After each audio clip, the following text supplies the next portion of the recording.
vindication for the conspiracy theorists on Segaiden as we combine aliens and Aztecs.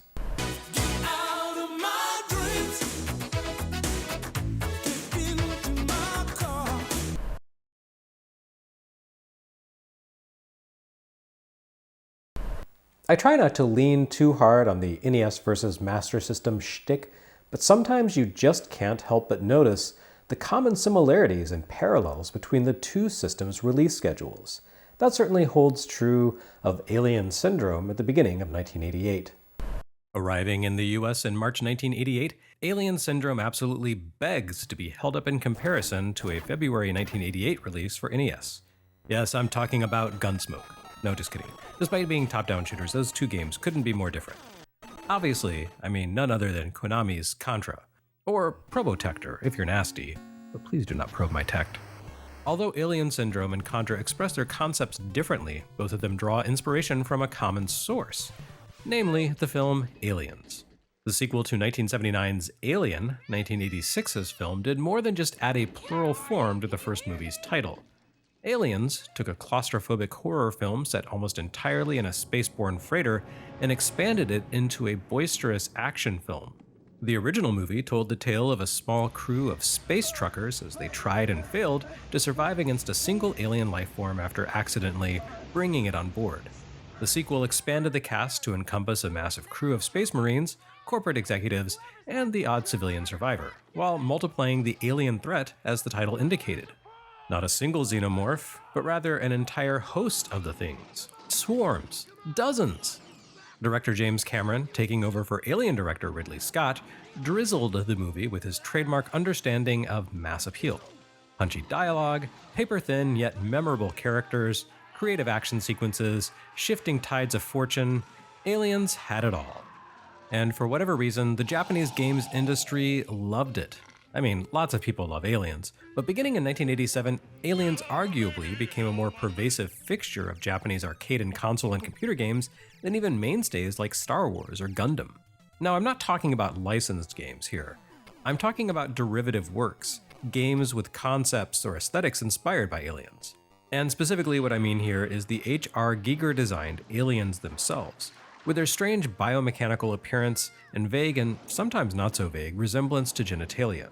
Giger, to put it bluntly, really liked to paint sci-fi schlongs, to the point where the band Emerson, Lake and Palmer hired Giger to slip fellatio imagery front and center in his cover painting for their 1973 album Brain Salad Surgery. And these inhuman naughty bits soon made their way into video game, with Aliens illusions becoming a fixture of the medium. This manifested in many different forms. At its most basic level, unauthorized versions of the xenomorph would appear as characters, as memorably seen in games like Splatterhouse Wanpaku Graffiti and Sega's own Streets of Rage 2.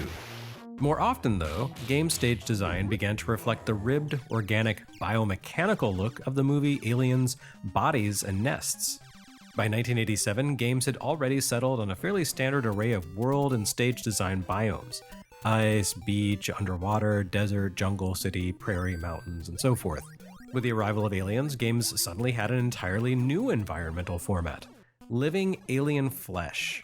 In fact, Contra managed to encompass pretty much all of the aforementioned biomes in its 15-minute runtime, culminating in a final stage that consisted in part of the alien leader's nest and in part of the interior of the alien leader's body. Countless game designers and artists presented their own takes on Aliens throughout the latter half of the 1980s and beyond, from cursory aesthetic knobs to hyper-violent gore fests to presumably adult-oriented PC games that drifted into the psychosexual nature of Giger's work. But of all of those dozens, maybe hundreds of games, Alien Syndrome arguably comes closest to actually capturing the spirit of the movie. Like Contra, Alien Syndrome hit arcades as a cooperative action game in which players needed to zap their way through seemingly endless extraterrestrial hordes. Unlike Contra, however, Alien Syndrome presented its action through top-down combat in persistent spaces rather than as side-scrolling and behind-the-shoulder jumping and shooting. Set across half a dozen space stations, Alien Syndrome had less to do with mopping the floor with alien hordes and more about the task of rescuing people from the space monsters. You know, like the original point of the film, in which Ellen Ripley returned to the planet where the crew of her galactic big rig first encountered the original alien in hopes of preventing hundreds of colonists from being turned into xeno-incubators.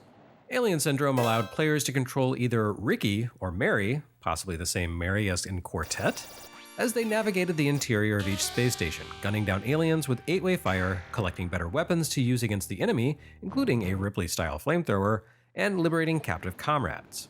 This ain't flicky, so simply touching a captive sets them free, with the assumption that they can safely fend for themselves. Once you make contact with all the prisoners in a stage, the exit opens and you can move along to the next level, provided you can overcome the boss that awaits. In a way, Alien Syndrome feels like the other side of Quartet's enthusiastic lift of Atari's Gauntlet. Rather than allowing 4 players to team up though, it instead sends you scurrying through labyrinths filled with swarms of monsters in search of collectibles, weapons, and exits. So who knows, maybe that is the same Mary. Although Alien Syndrome doesn't command the same place in video game history and memories as Sega's superscalar arcade titles, it nevertheless has managed to endure pretty well through the years. Certainly Sega hasn't forgotten about it the way they have their early 80s releases, with the game making its way to a variety of collections and even seeing a sequel on Wii and PlayStation Portable about 15 years ago. Needless to say, it also made its way to nearly a dozen contemporary platforms around the world, ranging from ZX Spectrum to NES. Naturally, Sega shipped its own take for Master System in early 1988. Well, not exactly its own take. Alien Syndrome for Master System comes to us courtesy of Sanritsu, who we've seen a few times already with Bang Panic and Gotcha for NES. Apparently shooting stuff was their forte, so Sega hired them to handle this shooter while their internal teams worked on, Phantasy Star or something. I'm not sure that Sanritsu entirely delivered on their commission. Alien Syndrome for Master System isn't bad, but it does feel substantially different from the arcade game despite being fundamentally identical. For starters, it changes its presentation structure. The arcade game allowed players to wander freely through each stage, scrolling in 8 directions while evading monsters and hunting for dudes. The Master System conversion breaks up each station into individual screens, turning every screen of the game into its own discrete, self-contained space. The shift from a single contiguous space to tiny parcels completely changes the flow of the action. The space stations become more labyrinthine as a result, forcing you to navigate into tucked-away corners while battling aliens that respawn every time you cross a transition point between screens. It almost plays like a precursor to the Guardian Legend or Blaster Master on NES, which would show up over the following year. And that's not a bad thing, but it's definitely different than anyone picking up a home port of white-hot arcade conversion Alien Syndrome would have expected. Further cementing the shift in the vibe of the game, Alien Syndrome on Master System loses its on-screen radar mechanic. A combination of the motion trackers in Aliens, the movie, and the minimap in classics like Defender and Rally X, the arcade game's radar presented you with tiny red pinpoints to indicate the location of the captives you needed to rescue. The Master System version loses this, instead giving you a status screen that simply indicates the number of comrades remaining to be saved in the current stage. This forces you to poke around, keep track of your movement, and generally learn the ins and outs of the game. On the whole, it isn't the worst possible change to the play format. It does seem better suited to long-term home play in a lot of ways than the more sprawling, open-ended approach of the coin-op. However, it goes hand in hand with a decidedly less appealing modification to Alien Syndrome for this conversion: the loss of 2-player simultaneous support. In its original incarnation, Alien Syndrome let Not Hicks and Not Ripley team up to take on the Xenomenace together, forcing the sort of push-pull collaboration that makes Contra so appealing. Sure, 2 people means you have twice the firepower, but who gets the gun power-ups? Alien Syndrome for Master System exists as a strictly solo experience, which robs the game of some of its fundamental charm. It's an uncharacteristic change in a Sega home conversion, feeling more like the sort of modification you'd find on NES, where arcade ports often incorporated dramatic alterations to conform to Nintendo's reputed demand that the NES iteration of a given game present a distinct experience to the versions on other platforms. Ironically, Alien Syndrome would ship the following year for NES, where it retained its free-scrolling design and 2-player co-op. Weirdly, Sanritsu also programmed that adaptation. It's hard to say what precisely happened here, why Nintendo ended up with a more faithful port of a Sega arcade hit, albeit as an unlicensed Tengen release, but it really stands out as one of the more curious oddities of the Master System library. You can still recognize this cartridge as Alien Syndrome, but it does feel diminished in some respect. The game mechanics do account for the shift in format and co-op design in some respects. For example, rather than disgorging bonus points or weapons or option companions, certain hatches now function as warps. Also, the act of collecting non-weapon bonus pickups now has intrinsic value. The number of bonus goodies you acquire determines the weapon you get to take into the encounter with the final boss. This is important because attempting to defeat bosses with your weak, short-range default weapon amounts to an exercise in futility. That's a shame because if you die against a boss, you end up losing your current weapon upgrade.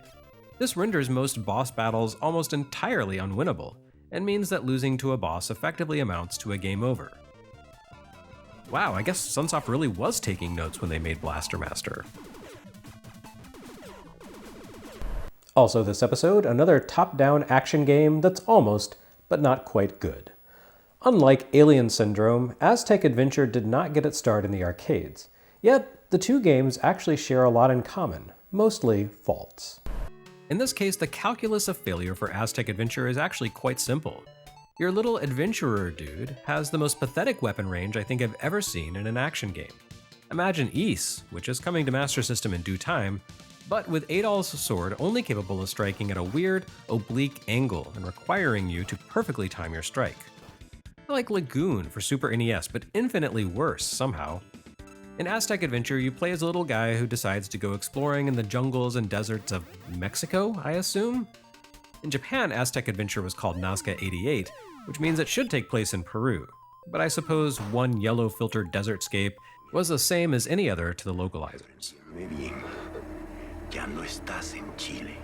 Anyway, our little guy, the title screen lists him as Niño, which could either be a name or simply a description of his age, decides to traipse into the wilds armed with nothing but a pocket knife.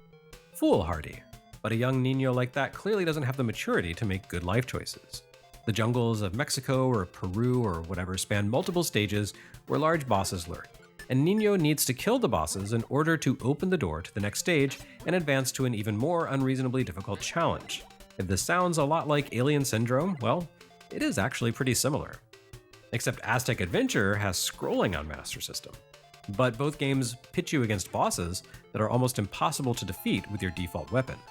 The key to advancing deeper into the heart of Mexico or the heart of Peru is to stand around and grind for enemy drops. Just about every creature you murder as you invade its native habitat drops an item that you can equip as a sub-weapon. A firebomb, metal shot, an arrow, and more. Each boss you encounter is vulnerable to a specific sub-weapon, so gathering up a huge pile of that particular attack option is the only way you can reasonably hope to power through and defeat a boss without having to rush up and attempt to stick it with your miserable little butter knife. This of course tends to be more easily said than done, since you also have to kill the Zako types who drop loot with your pathetic excuse for a blade. And despite being scrubs, they have the ability to inflict hurt on you just as effectively as the bosses. And you can only restore Niño's health at specific spots in every few stages. You can't even count on the benefit of outlasting monsters, since they respawn infinitely, and Niño only has 3 lives. The only advantage you really have working in your favor is the fact that Niño can occasionally pay other adventurers to be his so-called friends. Roaming through the jungle, you'll occasionally bump into one of 3 different mercenaries, Papi, Pupe, and Po. While they're initially hostile to Niño, you can toss bags of money at them, an item that falls from various enemies and can also be equipped and thrown like the alternate weapons you find, in order to pay them off and win them over to your side. Each merc has a different minimum buy-in, but as long as you manage to land enough blows with your cold hard cash, they'll tag along behind you and attack foes on your behalf. This arguably makes Aztec Adventure more similar to the arcade version of Alien Syndrome than Alien Syndrome's Master System port, since the console adaptation of that game removed the little option type helpers that you could find in the coin-op. Anyway, the mercenaries are cute little animal dudes, which makes them very appealing as comrades. Unfortunately, the mercenaries are also every bit as stupid as Niño, wandering headlong into situations they have no business engaging with. Appealing as the prospect of wading into boss fights accompanied by a host of private military contractors might be, in practice you'll rarely, if ever, manage to actually make that happen. Your fair-weather fighting friends make a mindless beeline for every single target they spot, charging directly into a conflict regardless of the damage they suffer in the process. This gives them tragically short careers in your service, especially when they decide to go after a monster lurking near water and drown. As fighters who are only in it for themselves, I think they'd place a little more value on self-preservation. It's a shame about Aztec Adventure being so miserable and punishing to play because it's almost pretty good. The difference between good and thanks but no here is pretty modest. A few tweaks would make this game a whole lot more appealing. Add better sword range for Nino's blade, a continue option, and less imbecilic AI for the mercenary warriors, and you've got yourself a convincing little adventure that would play like a less wretched version of Dragon Power for NES. Instead, well, in fairness, Aztec Adventure is still less wretched than Dragon Power, but it only clears that low bar by a little.